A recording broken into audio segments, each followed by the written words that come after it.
dos seus liderados tem alguém que tem habilidade para ser tesoureiro. E de repente, estamos aí descobrindo um novo tesoureiro. Então, guarde essas informações. Requisitos para um líder. Eu peguei 2 exemplos, do Novo Testamento e do Antigo Testamento. Guarde essas informações. Bom, anotem aí, por favor.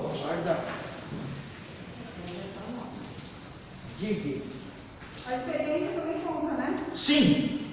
Só que preste bem atenção. Nós não devemos confundir experiência com idade. Claro, desculpe, com idoneidade. Claro que uma pessoa experiente é alguém que já viveu alguns anos. E por ele viver mais alguns anos, ele tem a experiência adquirida. Mas, como eu disse, experiência não é a mesma coisa que idoneidade. Às vezes, um jovem pode não ter a experiência de uma pessoa mais madura, mas ele tem a sabedoria do que aquela pessoa experiente não tem. É diferente. Vocês lembram do texto em que Maria vai até o túmulo de Jesus? Até o túmulo de Jesus, e vê que a pedra está removida, e ela volta chorando, de repente Jesus aparece diante delas. Aí Jesus dá uma orientação: ó, vá lá e avise aos meus discípulos que eu ressuscitei, que se cumpriu, aquela coisa tal. Elas saem correndo, vão avisar os discípulos: olha, vimos Jesus ressuscitado. A primeira impressão é que eles não acreditam naquilo que as mulheres estão dizendo, mas elas dizem: olha, nós vimos Jesus ressuscitado. De repente João sai correndo e Pedro sai em seguida. Os dois estão correndo, porém, olha só, por ser mais jovem, João chega primeiro no túmulo. Ele chega na porta do túmulo, isso aqui está em João 20, 21. Ele chega na porta do túmulo, ele chega primeiro, por ser mais jovem, ter um biotipo melhor do que Pedro, que já é um ancião.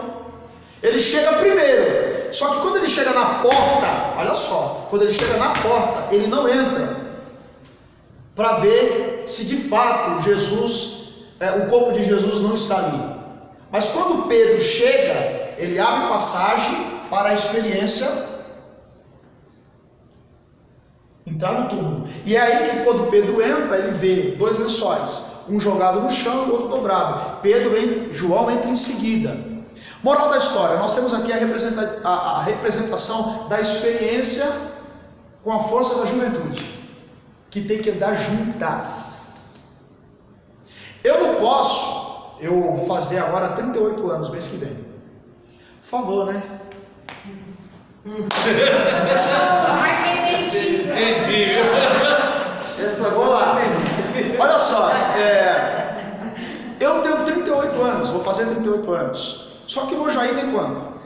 50. A experiência dele, eu não tenho. Eu não tenho a experiência dele, mas eu tenho a força e a sabedoria. É gato, hein? Oi? É gato isso. É gato? É gatão. Isso aí é uma tigresa. Eu não entendi isso aí, não. Pô, esse negócio de tigresa já vem, ó.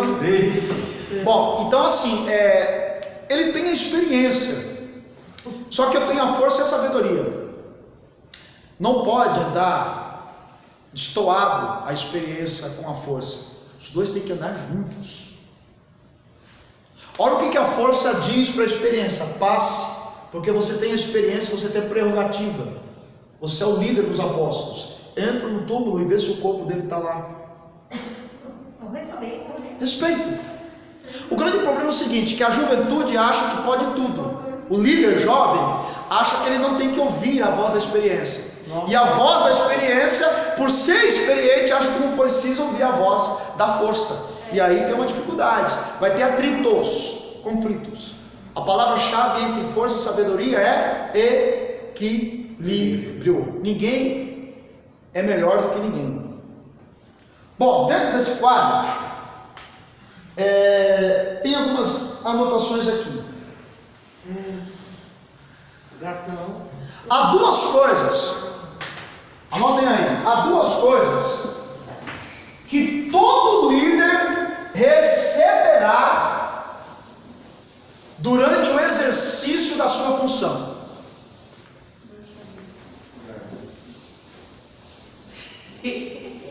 Olha, há duas coisas, anotem aí, há duas coisas que todo líder receberá na execução da sua função. Quando eu falo de líder, eu falo de obreiro. Quando eu falo de obreiro, eu estou falando de alguém que está fazendo a obra. Colocou a mão na obra para fazer, duas coisas você vai receber. Na execução do quê, professor? Na execução da sua função. Primeiro. Colocou a mão para fazer, duas coisas você receberá. E você jamais se livrará delas. Experiência. As críticas. As críticas. Não tem crítica. Os aplausos. Crítica e cobrança. Críticas e aplausos. Entendeu? Aplauso é difícil. Esse aplauso. Duas coisas, presta bem atenção que nós vamos aprender com ambas, tá? Com ambas. Duas coisas o líder receberá na execução da sua função: críticas e aplausos. É claro que as críticas sempre serão maiores do que os aplausos. Só que nós podemos aprender como líderes com ambas as coisas. Eu, particularmente eu tenho medo dos aplausos, Esse é o porque eu já caí nesse laço. Nossa, eu já caí, eu não tenho vergonha nenhuma de dizer, eu já caí nessa questão de elogios, de aplausos, em se considerar que eu era capaz, que eu era bom. Eu já caí nesse laço. Eu vou lhe dizer o seguinte: as consequências são amargas, viu? Mas, professor, não é a questão também da sabedoria entre a crítica e o aplauso? Sim. Porque, por exemplo, tem gente que te aplaude pra, tipo, te deixar lá e você acabar... O problema não é da onde está vindo o aplauso. sobressair. O problema é quem está recebendo o aplauso. E a crítica também, porque, tipo assim, tem gente que critica, não, que é aquela crítica construtiva de quem não te ajudou a construir nada. Exatamente. É dentro dessa. Pois não. Que é aquela crítica, tipo, não para te ajudar, para te incentivar, olha, isso aqui não tá legal, faz assim que vai ficar legal. Não, é aquela crítica para te fazer se sentir mal sobre aquilo que você Sim. já saiu. Tem esse lado. Vamos aprender com ambas. Vamos aprender com ambas. Perceba que quando eu caí nesse laço, eu me arrebentei todinho, gente. Olha, eu vou te falar uma coisa, e você aprende. Tanto as críticas quanto os aplausos têm os seus pontos positivos e os seus pontos negativos.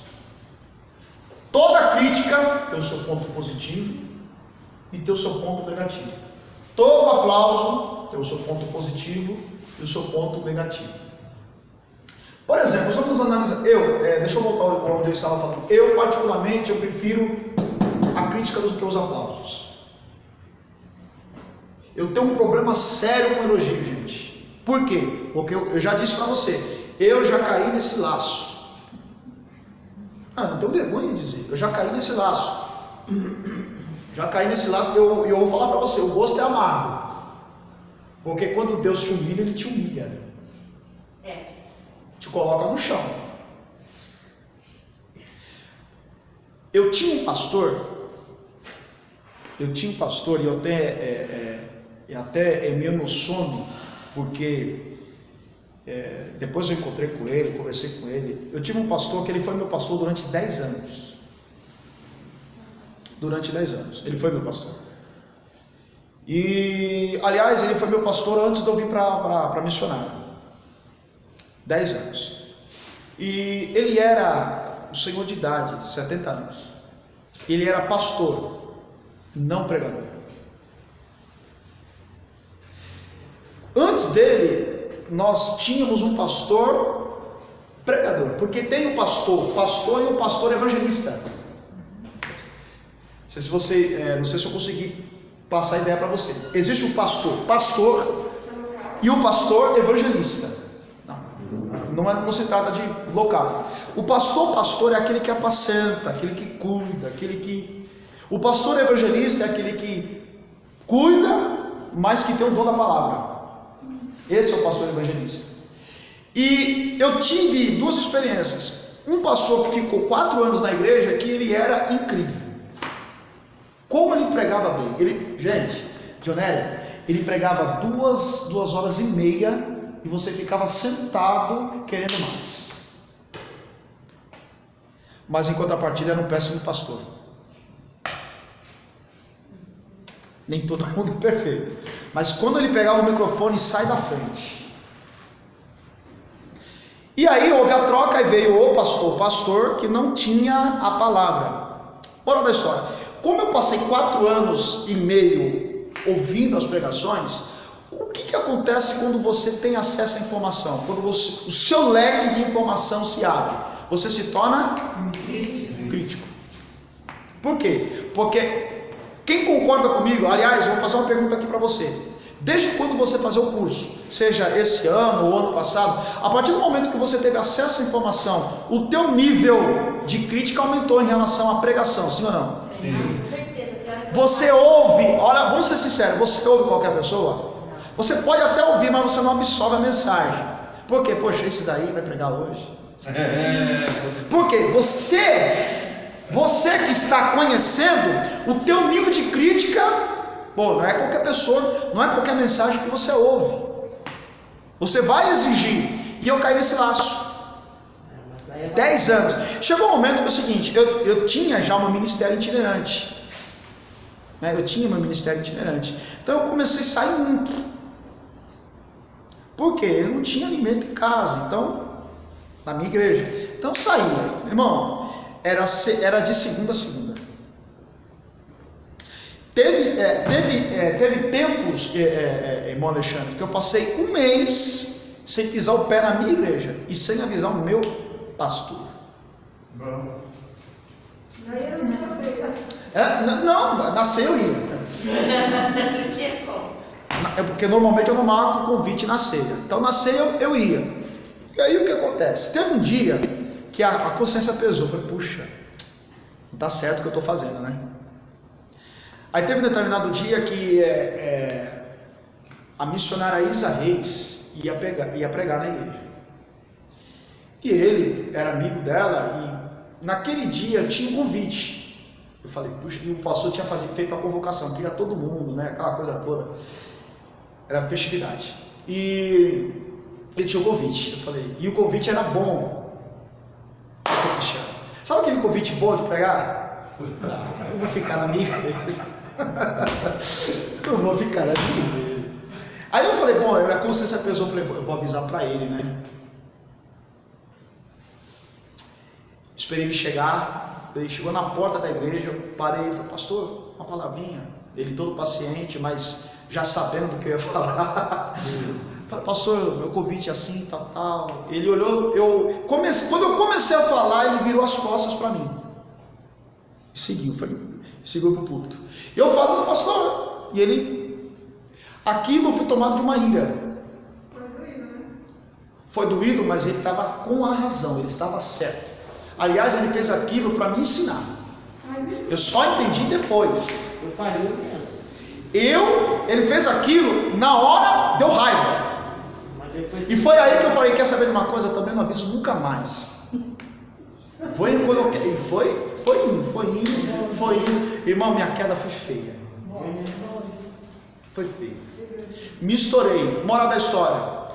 Quando ele estava para sair, chamei ele e pedi perdão. Pedi perdão porque Deus me humilhou. Porque ele estava certo. Por mais que eu achando que ele estava errado. Depois eu entendi que aquele ato dele virar as costas foi muito mais me ensinando do que me rejeitando. Gente, a crítica é um caso sério. Por que eu prefiro a crítica do que o aplauso? Porque o aplauso, primeiro, 2 razões. O lado positivo do aplauso te estimula a fazer mais. Quando você tem o seu trabalho reconhecido, e isso aqui é inerente a todos nós. Todos nós gostamos de que alguém venha elogiar o nosso trabalho. Se tem alguém aqui que diz que não, eu vou lhe dizer que você está mentindo. Todos querem um reconhecimento. Claro, não a vanglória, mas o reconhecimento, claro. Gente, o elogio é bom. Poxa, te estimula a fazer mais, Ainda mais aquele se qualificar mais, exatamente. Mas o ponto negativo do aplauso, do elogio, é que ele, dependendo de quem ouve, pode trazer uma falsa sensação de que você é bom. Se vangloriar. Esse é o ponto negativo. O ponto negativo da crítica é que a crítica, normalmente, quando a crítica ela é negativa, ela vem para machucar. Irmã Vera, a crítica, dependendo de quem vem, a crítica é para machucar. Esse é o ponto negativo. E é o que mais acontece. Normalmente as críticas é para machucar, para ferir, é para mexer com o brilho da pessoa. É mais ou menos assim, a pessoa te critica para fazer você desestimular e sair de cena. Esse é o lado negativo da crítica. O lado positivo, aliás, nunca receba crítica construtiva de quem nunca te ajudou a construir nada. O lado positivo da crítica é que a crítica pode te fazer refletir. Quem concorda comigo que uma pessoa falando é só uma pessoa falando? Quem concorda comigo que duas pessoas falando é só duas pessoas falando? Vamos lá? Concorda comigo? Quem concorda comigo que 3 pessoas falando é só 3 pessoas falando? Agora 4, 5, 6, 10, 20 falando, o erro não pode estar nas pessoas, pode estar em você. E aí, poxa, eu preciso refletir aonde eu estou errando. Eu preciso corrigir aonde eu estou errando. Nós temos aí um exemplo, né? O líder, o presidente da república. Todo mundo dizendo que ele está errado e ele dizendo que está certo. E aí tem que ter o lado da crítica também. Poxa, se todo mundo está falando, aquela única pessoa não pode estar certa. Somente ela está certa. Claro que aí nós temos aí, enfim, deixar a política para outro lado, para outra história. Amém, gente? Essa crítica dói, né? Essa crítica dói. Mas Eu também já passei por isso aí, já. confiança, né?